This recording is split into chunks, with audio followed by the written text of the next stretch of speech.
இந்த நிகழ்ச்சி இங்கே மிக சிறப்பாக நடைபெற்றுக் கொண்டிருக்கிறது.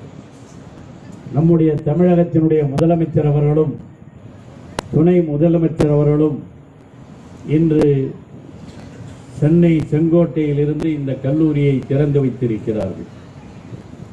இது ஒரு கல்வி கோட்டையாக விரைவில் வளரும் என்பதிலே யாருக்கும் எந்த விதமான வேறுபட்ட கருத்தும் இல்லை. இந்த கல்வி நிலையம் இங்கே இந்த தொகுதியினுடைய சட்டமன்ற உறுப்பினர் சிவா அவர்கள் பேசினார்கள். எனக்கு சிவாவினுடைய தந்தை இங்கே அமர்ந்திருக்கிற ஐயா அரியபுத்திரி அவர்கள் நான் விழுப்புரம் கல்லூரியிலே பேராசிரியராக பணியாற்றுகிற பொழுதே எனக்கு பழக்கமானவர். அப்பொழுதிலிருந்தே கழகத்தின் மீது மிகுந்த பற்றுடையவராக வளர்ந்தவர். அவர் வளர்ந்தது மட்டுமல்ல, அவருடைய பிள்ளையையும் கழக பாசத்தோடு வளர்த்தெடுத்து இந்த சட்டமன்ற உறுப்பினராகவும் ஆக்கியிருப்பவர் தான் நம்முடைய அரியபுத்திரி அவர். இதையெல்லாம் நீங்கள் எண்ணி பார்த்திட வேண்டும்.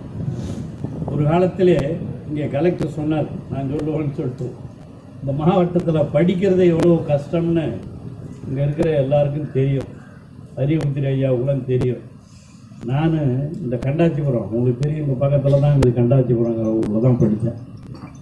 இந்த கண்டாச்சிபுரங்கிற ஊரில் இங்கே நிறைய அன்னியூர்லேருந்து இங்கே பக்கத்தில் இருக்கிற ஊரெலாம் அவங்க வந்து ஆசிரியராலாம் இருந்தாங்க. எனக்கு கண்டாச்சிபுரத்தில் ஹைஸ்கூலில், அந்த கண்டாச்சிபுரம் ஹைஸ்கூலில் படிச்சுட்டு காலேஜில் போய் சேரணும்னா அப்போ விழுப்புரம் மாவட்டத்தில் தேடி தேடி பார்த்தா கூட ஒரு காலேஜும் கிடையாது. அப்போ ஒருங்கிணைந்த மாவட்டம் கடலூர், விழுப்புரம், கள்ளக்குறிச்சி, எங்கேயுமே காலேஜே கிடையாது. எங்கே காலேஜ் எங்கே போய் படிக்கணும்? அப்போ அண்ணாமலை பல்கலைக்கழகம் ஒன்று தான் இருந்துச்சு. சிதம்பரம் அண்ணாமலை யூனிவர்சிட்டி, அதில் தான் போய் படித்தாகணும். அப்போ நான் எஸ்எஸ்எல்சி படித்தது 1964. அந்த 1964 நான் படிச்சுட்டு அப்போ அந்த வருஷம்தான் காலேஜ் வந்துச்சு. கடலூரில் காலேஜ் ஆர்ட்ஸ், பியூசி மட்டும், டிகிரிலாம் கிடையாது. அப்போல்லாம் பியூசி, எஸ்எஸ்எல்சி பியூசி இப்போ மாதிரி +2 கிடையாது. அப்போ அங்கே பியூசி படிச்சுட்டு அண்ணாமலை யூனிவர்சிட்டியில் போய் பிஎஸ்சி பியூசி படித்தோடனே எங்கள் தாத்தா என்னை டாக்டருக்கு சேர்க்கணும்னு நினச்சார். எங்கள் தாத்தா தான் என்னை படிக்க வச்சோம் கண்டாச்சிபுரத்தில். அங்கே எல்லோரும் உங்களுக்கு அந்த அளவுக்கு தெரிஞ்சிருக்கும். அங்கே அவரை படிக்க வைக்கணும்னு என்னை நினைக்கும் போது எம்பிபிஎஸ் போடான்னாரு. பியூசியில் நான் ரொம்ப கம்மியான மார்க், 3rd கிளாஸில் பாஸ் பண்ணியிருந்தேன். டாக்டருக்கு குவாலிஃபிகேஷனே கிடையாது. இருந்தாலும் அப்ளிகேஷன் போடுறாங்க, போட்டு வச்சேன், கிடைக்கல. அப்புறம் சரி போய் அண்ணாமலை யூனிவர்சிட்டியில் போய் பிஎஸ்சி படி, பாட்னி சேரு, சுவாலஜி சேரு, அதை முடிச்சுட்டு எம்பிபிஎஸ் போகலான்னாரு. அங்கே போய் நான் சுவாலஜிக்கு அப்ளிகேஷன் போட்டேன், பிஎஸ்சிக்கு போட்டேன், கெமிஸ்ட்ரிக்கு போட்டேன், ஃபிசிக்ஸுக்கு போட்டேன், எதுக்குமே இடம் கிடைக்கல. அப்புறம் அலன்னு அலைஞ்சி அப்போ இங்கே இருந்த சண்முகடையார் இருந்தார் விழுப்புரத்தில், அவரை இட்டும் போய் அங்கே இப்போ ஆர்கே பிள்ளைன்னு ஒருத்தர் சிதம்பரத்தில் இருந்தார், அவர் தான் அப்போ எம்எல்ஏ. அவர்கிட்ட போய் பரிந்துரை பண்ணி பிசிகிட்ட போய் எதனா ஒரு சீட்டு கொடுங்க, பிஏவில் சயின்ஸ் எல்லாம் முடிஞ்சு போச்சு, அதெல்லாம் எதுவும் கிடையாது, ஹிஸ்ட்ரி இதெல்லாம் ஒன்றும் கிடையாது, ஒரே ஒரு சீட்டு ஒன்று இன்னும் தரேன், பாலிட்டிக்ஸில் தரேன் சொல்லியிருந்தார். எனக்கும் பாலிட்டிக்ஸ்லாம் இப்போ பிஏ பொலிட்டிக்கல் இங்கே வந்துருந்து அதை தான் பார்த்தா ரொம்ப மகிழ்ச்சியாக இருந்துச்சு. பரவாயில்ல, நாம் படித்த பொலிட்டிக்கல் சயின்ஸ் இங்கே வந்திருக்குதுங்கிற போது எனக்கு உண்மையிலேயே மற்றற்ற மகிழ்ச்சியாக இருந்துச்சு. ஏன்னா பிஏ பொலிட்டிக்கல் சயின்ஸில் தான் அப்போ அங்கே அட்மிஷன் கிடச்சிது. பிஏ பொலிட்டிக்கல் சயின்ஸ் படிச்சுட்டு அப்புறம் எம்ஏ ஹிஸ்ட்ரி படிச்சுட்டு அப்புறம் பிஹெச்டி பண்ணிவிட்டு அப்புறம் வந்தாலும் வச்சுங்க. அதெல்லாம் அப்புறம் எதுக்கு இதை சொல்கிறேன்னா, அப்போ கல்லூரியே இல்லாமல் படிக்கிறதுக்கு வாய்ப்பே இல்லாமல் இருந்துச்சு. அப்போ இந்த மாதிரி ஆர்ட்ஸ் காலேஜ் இருந்ததுன்னா நான் அப்பயே இங்கே சயின்ஸ் கோர்ஸில் கிடச்சிருக்கோம். சயின்ஸ் எங்களுடைய அண்ணாமலை யூனிவர்சிட்டிலாம் அங்கே கடலூர், போர் டிஸ்ட்ரிக்ட், அதே மாதிரி பக்கத்தில் இருக்கிற மயிலாடுதுறை, அங்கே இருக்கிற சீர்காழி, தஞ்சாவூர் எல்லாம் அங்கே தான் வந்து படிக்கணும். அண்ணாமலை யூனிவர்சிட்டியில் தான், காலேஜே கிடையாது. இன்றைக்கி விழுப்புரம் மாவட்டத்தில் மட்டும் எத்தனை காலேஜ் இருக்குது? விழுப்புரத்தில் ஒரு கல்லூரி, மாவட்டம் தெரிஞ்ச பிறகு சொல்கிறேன், விழுப்புரத்தில் ஒரு கல்லூரி.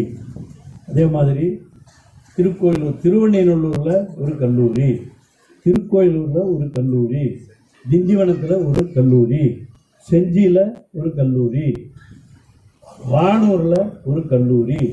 அப்போ நம்ம இப்போ இருக்கிற விழுப்புரம் மாவட்டத்தில் 7 தொகுதி. தமிழக முதலமைச்சர் தான் சொன்னார், தளபதி என்ன சொன்னார்னா, எந்தெந்த தொகுதியில் கல்லூரிகள் இல்லையோ அந்த தொகுதிகள்லாம் கல்லூரி கொண்டு வரணும்னு நான் உயர்கல்வித்துறை அமைச்சராக இருக்கும்போது முதலமைச்சர் தான் உத்தரவு போட்டார். அப்போ புகழேந்தியும் அது ரொம்ப சிவா சொன்ன மாதிரி புகழேந்தியும் எங்கள் தொகுதிக்கு கல்லூரி கொடுங்கன்னு அவரும் கேட்டுட்டு இருந்தார். இவரும் வந்த உடனே அதை ரொம்ப ஸ்ட்ராங்காக இருந்தார். அந்த அடிப்படையில் தான் நம்ம 7 தொகுதியில் இன்னைக்கு 6 தொகுதியில் கல்லூரி, 6வது தொகுதியாக விக்கிரவாண்டி தொகுதியிலையும் கல்லூரி கொண்டு வருவதற்கு காரணமாக சிவாவும் இருந்திருக்கிறார். நாங்கள்லாம் சேர்ந்து இந்த கல்லூரியை இன்னும் கொண்டாந்துருக்கோம். புகழேந்தியும் இதற்கு ஒரு காரணமாக, மறைந்தாலும் அவருடைய பெயரை மறக்க முடியாது. இந்த கல்லூரி வர்றதுக்கு அவரும் ஒரு காரணமாக இருந்தார். அதுதான் சிவாவும் சொன்னார், ஊரில் ஒன்றும் எழுதி கொடுக்கணும், எழுதி கொடுத்தாரு. அந்த அளவிற்கு இந்த மயிலம் மட்டும்தான் இன்னைக்கு காலேஜில் 7 தொகுதியில் இங்கே எத்தனை இருக்குது. திருக்கோயிலூர் தொகுதியில் 2, ஆனால் திருக்கோயிலூர் வந்து கள்ளக்குறிச்சி மாவட்டத்தில் இருக்குது. ஆக இந்த கல்லூரிகள் இங்கே பேசும்போது நம்முடைய எம்பி ரவிக்குமார் கூட சொன்னார், பொறியியல் கல்லூரி, அண்ணா பொறியியல் கல்லூரி. நான் எஜுகேஷன் இருக்கும்போது தான் அண்ணா யூனிவர்சிட்டியில் அஃபிலியேட்டட் காலேஜஸ், பல்கலைக்கழகங்களுக்கு என்று ஒரு துணை கல்லூரிகள் அங்கங்கே அது வரலாம் கிடையாது. முதல் கொண்டாந்தது கலைஞர் ஆட்சியில் தான் அண்ணா யூனிவர்சிட்டியினுடைய துணை கல்லூரிகள் அங்கங்கே உருவாக்குறதுன்னு சொல்லி இங்கே விழுப்புரத்தில் அந்த கல்லூரி அண்ணா பல்கலைக்கழகத்தினுடைய பொறியியல் கல்லூரி கொண்டு வரப்பட்டது. அதே மாதிரி தான் மருத்துவக் கல்லூரி, அதுக்கு எவ்வளவோ போட்டி. மருத்துவக் கல்லூரி ரொம்ப பேர் அங்கே ஒன்று இங்கே ஒன்று கடலூர் கூட, அதுதான் பெரிய டவுன், ஹெட் குவார்ட்டர்ஸ்லாம் வேணும்னு ஒன்றாங்க.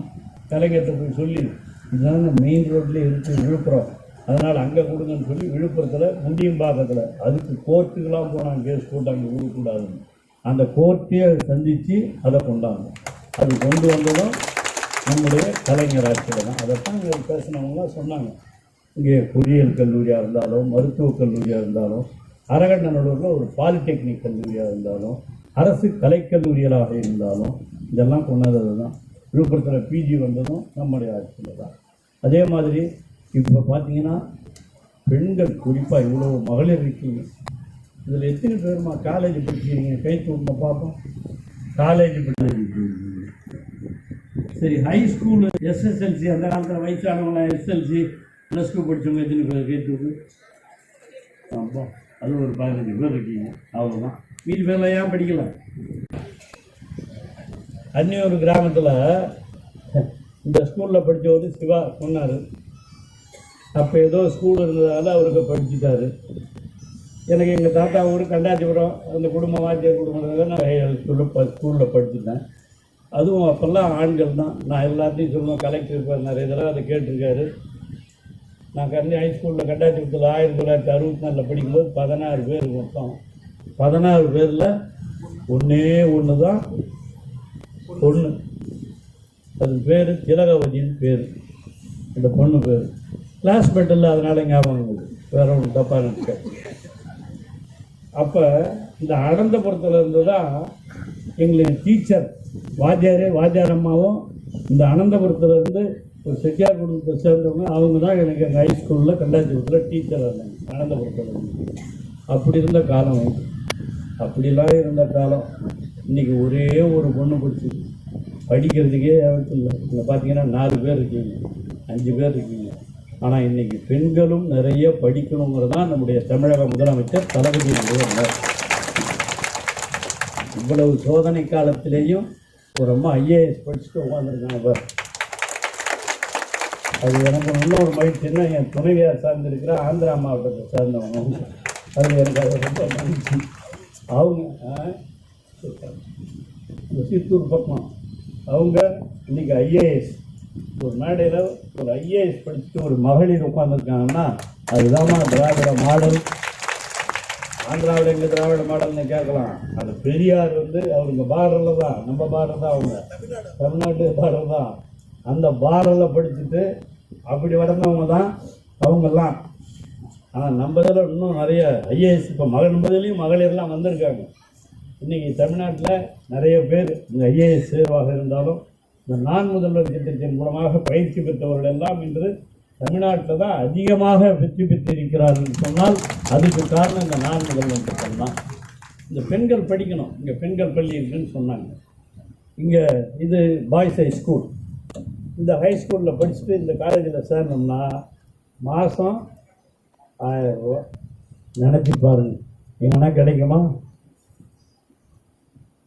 நாங்கள்லாம் படிக்கும்போது, நான் ஒரு சிவாலாம் படிக்கும்போது இந்த ஹாஸ்டல் ஃபீஸ் பண்ணுறதுக்கு இந்த பேரண்ட்ஸ் தலையார்தான் இருப்பார். அவர் எவ்வளோ கஷ்டப்பட்டுருப்பார், என்ன படிக்க வைக்கிறதுக்கு கஷ்டப்பட்டுருப்பாருன்னு எங்கள் பேரண்ட்ஸுக்கு தான் தெரியும். இப்போ அந்த மாதிரி ஒரு சூழ்நிலை. நான் படிக்கணும்னு ஆசைப்பட்டது டாக்டர் கிடைக்கல, பொலிட்டிக்கல் சயின்ஸ் படித்து ஹிஸ்ட்ரி படிச்சுட்டு வந்தேன். ஆனால் நான் வளர்ந்த உடனே இந்த திராவிட மாடல் ஆட்சியில் என் பசங்க 2 பேரும் இங்கே இருக்கிற கௌதம் சிகாமணியும் டாக்டர், அடுத்த பையன் அசோக் சிகாமணியும் டாக்டர், 2 பேரும் டாக்டர். அவங்க டாக்டராக இருந்தது பற்றி பண்ணல, அவருடைய துணைவியார்கள் 2 பேரும் டாக்டர். எல்லாம் லவ் மேரேஜ், எல்லாம் டாக்டராகவே, எல்லாம் மருத்துவர்களாகவே டாக்டராகவே என் ஃபேமிலியில் 4 பேர் இருக்காங்கன்னா அதுக்கெல்லாம் காரணம் இந்த திராவிட மாடல் ஆட்சி. எல்லா குடும்பங்களும் ஒருத்தர் படித்தா படிக்க வைக்கணும். அதுதான் எங்கள் பேரண்ட்ஸ். நீங்கள்லாம் இருக்கிறீங்க, உங்களெல்லாம் படிக்க வைக்கல.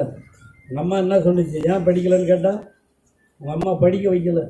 படிக்க வச்சாங்களா? அப்போ என்ன சொன்னாங்க, நீ படிச்சு கீக்க போறியா, சமைய கேட்டீங்க வீட்டு கேட்டின்னு போனீங்கன்னா ஆக்கி போடுவேன் அப்படி சொல்லியே உட்கார வச்சுட்டாங்க. உண்டா இல்லையா?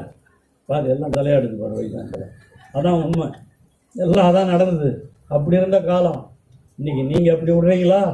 பேத்தியோட இந்த தப்பி போய் படுறி, வா டியூஷனுக்கு வா அப்படின்னு இட்டும் போய் விட்டு படிக்க வைக்கிறீங்கல்ல. அந்த மாதிரி அந்த காலத்தில் யாருன்னா செஞ்சாங்களா? செய்யலை. இப்போ படிக்க வைக்கிறீங்க.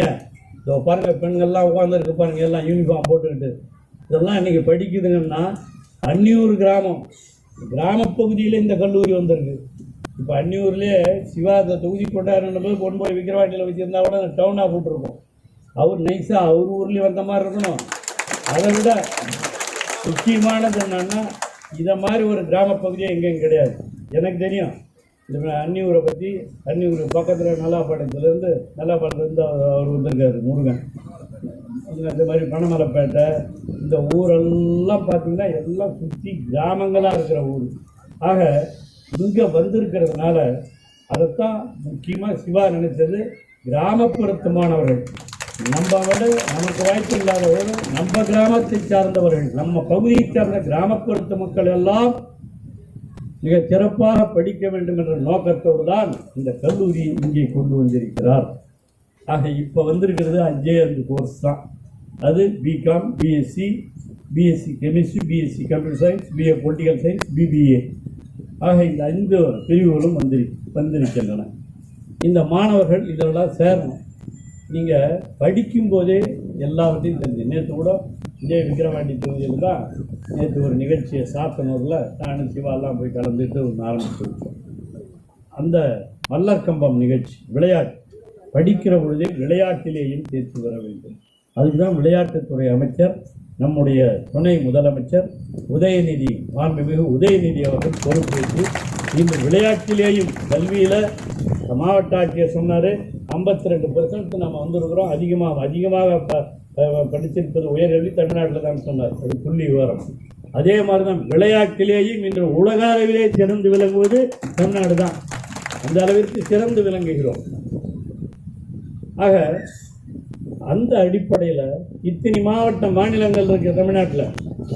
36-38 மாநிலங்கள் இருந்தாலும் நேற்று கூட அகில இந்திய கிரிக்கெட் டெஸ்ட்டில் பார்த்தீங்கன்னா தமிழ்நாட்டிலேருந்து 2 பேர் செலெக்ஷன் ஆகி போயிருக்காங்கன்னா தமிழ்நாட்டில் விளையாட்டு வீரர்கள் அதிகம் உருவாகி கொண்டிருக்கிறார்கள். எனக்கு இதெல்லாம் எப்படின்னா, எனக்கு இந்த படிக்கிற காலத்துலேருந்தே விளையாட்டில் கொஞ்சம் ஆர்வம் உள்ள ஆள் தான் நானும். இந்த கண்டாத்திரத்தில் படிக்கும்போதே ஹைஸ்கூல்லலாம் விளையாடி பயிற்சி பெற்று வந்தவன் தான். ஆக இந்த அடிப்படையில் நீங்கள் எல்லாருமே படிக்கிற பொழுதே கல்லூரியில் இந்த இடத்துல விளையாட்டு மைதானங்கள்லாம் உருவாகணும். நீங்கள் நல்லா படிக்கணும். சீக்கிரமாக விரைவில் இது ஒரு டெம்பரரி அரேஞ்ச்மெண்ட் தான் இப்போ இந்த ஸ்கூல் அரேஞ்ச் பண்ணியிருக்கிறது. தற்காலிகமாக இங்கே ஏற்பாடு செய்யப்பட்டிருக்கிறது. வெகு விரைவிலே அன்னியூர் சிவா நம்முடைய தளபதி அவர்களையும் சந்தித்து, கல்வி அமைச்சர் அவர்களையும் சந்தித்து, இங்கே நானும் அவரோடு சென்று இந்த கல்லூரியிலே இந்த இடத்தை பார்த்து மிகப்பெரிய கல்லூரியாக இங்கே உருவாவதற்கு விரைவில் ஏற்பாடு செய்வோம். மாவட்ட ஆட்சியர் அதற்கான முயற்சிகளையும் எடுப்பார். அதெல்லாம் எங்களுக்கு தெரியும். ஆக இந்த கல்லூரி என்பது இந்த 5 கோர்ஸ் அவர் சொன்னார், மாணவர்கள் இவ்வளோ பேர் அப்ளை பண்ணியிருக்காங்க, கொஞ்சமாக தான் சீட்டு இருக்குதுன்னு சொன்னார். இந்த சீட்டெல்லாம் ஒரு காலத்தில் விழுப்புரத்தில் அப்படி தான் இருந்துச்சு. அப்புறம் நாங்கள் இருக்கும்போது தான் அது ஷிஃப்ட் சிஸ்டமாக மாற்றணும். காலை கல்லூரி மாலை கல்லூரி 2 ஷிஃப்டாக மாற்றி அதையும் சிறப்பாக இருந்து இந்த கல்லூரியில் கட்டடம்லாம் கட்டப்பட்டு அந்த மாணவருடைய எண்ணிக்கையும் ஒவ்வொரு கோர்ஸுக்கு அதிகரிக்கப்பட்டிருக்கிறது. இந்த வருஷம் கூட விழுப்புரம் கல்லூரியில் கிட்டத்தட்ட 300 மாணவர்கள் அதிகமாக சேர்ந்து படிப்பதற்கான ஏற்பாடுகள் செய்யப்பட்டிருக்கின்றன. ஆக இதெல்லாம் நம்ம அன்னியூர் கல்லூரியிலேயும் வெகு விரைவிலே நடைபெறும். அன்னியூர் கல்லூரியை பொறுத்த வரையில் இந்த கல்லூரி மிக சிறப்பாக செயல்படும் என்பதிலே எந்த வேறுபட்ட கருத்தும் இல்லை. இந்த கல்லூரிக்கு நான் அன்போடு கேட்டுக்கொள்வது, இது கலைஞர் அரசு கலைக்கல்லூரி என்று பெயர் சூட்டப்பட வேண்டும் என்பதையும் நான் அன்போடு இவரிடம் கோரிக்கையாக வைத்து அதையும் நிறைவேற்ற வேண்டும் என்று முதலமைச்சர் அவர்களையும் அன்போடு கேட்டு இந்த கல்லூரி மேலும் மேலும் வளர்ந்து நம்முடைய தமிழகத்திற்கு அன்னியூர் கல்லூரினா அன்னியூரில் படித்தா எல்லாம் பெரிய வேலை கிடைக்கின்றா, பெருசாக படிக்கலாம்டா அப்படிங்கிற மாதிரி ஒரு எண்ணத்தை உருவாக்குகிற அளவிற்கு இங்கே நம்முடைய தமிழ் பேராசிரியராக இருந்தவர் தான் நேற்று கூட வந்தால் ரொம்ப தமிழில் ஆர்வமுடையவராக இருப்பவர். அந்த தமிழ் பேராசிரியர் தான் இப்போ இன்சார்ஜ். அவர் இன்சார்ஜாக இருக்கவர் திடீர்னு ரெகுலராக வந்தாலும் அவர் ஆச்சரியப்படுவதற்கு இல்லை. ஆக எல்லோரும் ஒன்றாக இணைந்து இதை மிகச் சிறப்பாக செயல்படுத்த வேண்டும். அண்ணாதான் மாணவர்களுக்கு இருந்தாலும் மாணவர்களை ஊக்குவித்து படிக்க வைப்பது பேராசிரியருடைய கடமை. அந்த பேராசிரியர்கள் இதை சிறப்பாக செய்ய வேண்டும். இப்பொழுது பொறுப்பேற்றிருக்கிற பேராசிரியர்கள் மிக சிறப்பாக செயல்பட்டு இந்த பகுதி கிராமப்புறத்து மாணவர்கள் எல்லாரையும் படிக்க வைக்கணும். இப்போ கல்வின்னா 2 லாங்குவேஜ் ஃபார்முலா, இருமொழி கொள்கை, தமிழ் ஆங்கிலம். இந்த லேடிஸ்லாம் உட்காந்துருக்கீங்களா, ஸ்டூடெண்ட்ஸ்லாம் நீங்களாம் எந்த மீடியத்திலமா படிக்கிறீங்க? தமிழ் மீடியமா? Very good. தமிழ் இங்கிலீஷ் 2 தானே படிக்கிறீங்க. இன்னும் ஒரு பாடம் இன்னும் ஒரு லாங்குவேஜ் ஹிந்தி படிக்கிறீங்களா? சேர மாட்டீங்க. ஹிந்தி படித்தா இங்கிலீஷ் படிக்கிறதுக்கே இவ்வளோ கஷ்டப்படுறீங்க. இங்கிலீஷ் மனப்பாடம் பண்ணி மக்கப் பண்ணி படிக்கிறீங்க. ஆக இந்த இருமொழி படித்தாலே போதும். தமிழும் ஆங்கிலமும். ஆங்கிலம் படித்தா போதும், தமிழ் படித்தா போதும். என்னதான் நான் இங்கிலீஷெல்லாம் இங்கிலீஷ் மீடியத்தில் தான் படித்தேன். நான் படிக்கும் போதெல்லாம் தமிழ் மீடியமே கிடையாது கல்லூரியில். அப்போல்லாம் இங்கிலீஷ் மீடியம் மட்டும்தான். ஆங்கில வழியில் படிச்சுட்டு தான் வந்தேன். ஆங்கில வழியில் படிச்சுட்டு வந்தாங்க. வீட்டில் பரவனே ஹவாரி மதர் எப்படியா கேட்க முடியும்? என்னென்னு கேட்க முடியும்? என்னம்மா நல்லா இருக்கிறியா? இப்படி தான் கேட்கணும். ஏன்னா நம்ம தாய்மொழி தமிழ். ஆக எத்தனை மொழி படித்தாலும் 2 மொழி, அதை தான் அண்ணா சொன்னார். அந்த உதாரணத்தை எல்லா இடத்துலையும் சொல்கிறது உண்டு, இங்கேயும் சொல்லிடுறேன். 2 மொழி நமக்கு தமிழ். அதுதான் தமிழக முதலமைச்சர் அவர்கள் நேற்றைக்கு கூட டெல்லி வரையில் சென்று இந்த மொழிக்காக கல்விக்காக, ஏன்னா இப்போ வேற ஒரு கல்விக் கொள்கையை புகுத்த வேண்டும் என்றெல்லாம் முயற்சி செய்து கொண்டிருக்கிறார். அந்த முயற்சியில் 3 மொழி படித்து 3லையும் பாஸ் பண்ண தான் அடுத்த போகணும். அப்படின்னா விடுவீங்களா? 3வது போய் பப்ளிக் எக்ஸாமினேஷன். இப்போ எத்தனாவது பப்ளிக் எக்ஸாமினேஷன் எழுதுறீங்க? 10th 11th 12th இந்த 3 தான் இப்போ எழுதுகிறோம். 3வதுக்கு 5வதுக்கு 8வதுக்கு இதெல்லாம் இந்த மாதிரி பொது காமன் எக்ஸாம் வைக்கலாமா? வச்சா என்ன ஆகும்? பாதி பேர் 3வதுலேயே போடும், பாதி பேர் 5வதுல போடும், பாதி பேர் 8வதுல போடும். மேலே படிக்க முடியாது. அந்த மாதிரி சூழ்நிலை வந்துடும். அதுக்காக தான் அது வேணான்னு சொல்லி தான் தமிழக முதலமைச்சர் அவர்கள் நேற்றைக்கு கூட டெல்லிக்கு சென்று இந்த 3 ஏற்றுக்காததுனால உங்களுக்கு நிதி கிடையாதுன்னு சொன்னதை எதிர்த்து பாராளுமன்றத்திலே பிரதமரையும் சந்தித்து தமிழக முதலமைச்சர் அவர்கள் நமக்கு நிதி கொடுக்க வேண்டும் என்று கோரிக்கையை வைத்திருக்கிறார்கள். உடனடியாக கொடுங்கள்னு. ஆக கல்வி வளர வேண்டும். கல்வி வளர வேண்டும் என்று சொன்னால் அந்த கல்வியை நடத்துவது மாநிலங்களுடைய உரிமையாக இருக்க வேண்டும். நமக்கு இருமொழி கொள்கை, அதுதான் நான் சொல்ல வந்தேன். அண்ணா இருக்கும்போது என்ன சொன்னார்? ஒரு உதாரணம் சொன்னார். நம்ம வீட்டுக்கு நம்ம தாய்மொழி, வெளியில் போனோம்னா நமக்கு ஆங்கில மொழி 2 இருந்தால் போதும். அதுக்கு தான் சொன்னார். ஒரு உதாரணம் சொன்னார். ஒருத்தர் என்ன பண்ணான்னா அன்னியூரில் சிவா வீட்டில் இருந்துக்கிட்டு பக்கத்து வீட்டுக்கு போயிருக்கு. சிவா மாதிரி போன உடனே அங்கே போனால் ஒரு பெரிய ஓட்டை போட்டுருந்தது. இந்த ஓட்டை எதுக்குன்னு கேட்டாங்க.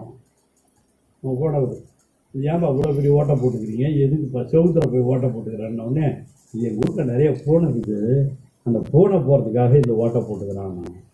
ஏடா பூனை போகிறதுக்கு போய் எவனா ஓட்டை போடுவானா அப்படின்னு கேட்டுட்டு வந்துட்டு அடுத்த வாரம் போகிறாருங்க. போனோடனே இன்னும் கொஞ்சம் தள்ளி செவுத்து, அந்த செவுத்துலேயே ஒரு சின்ன ஓட்டை போட்டு விட்டு, எதுக்குடா இந்த சின்ன ஓட்டைன்னு கேட்கணும். இது பூனை குட்டி போகிறதுக்காக வச்சுக்கிறாங்க. பூனைக்கு ஒரு ஓட்டை, பூனை குட்டிக்கு ஒரு ஓட்டை. எங்கன்னா போடுவீங்களாம்மா நீங்கள்?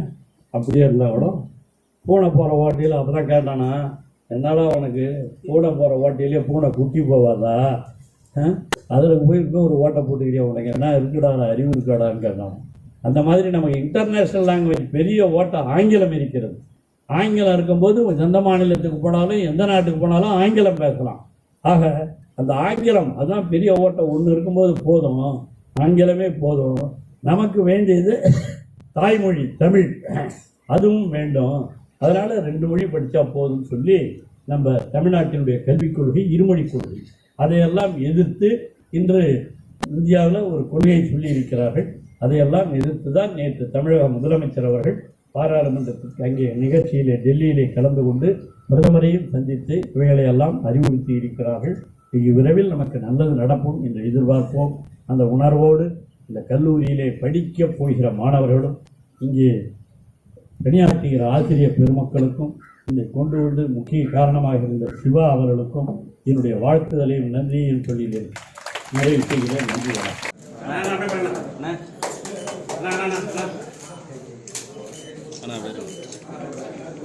சார் அண்ணா அண்ணா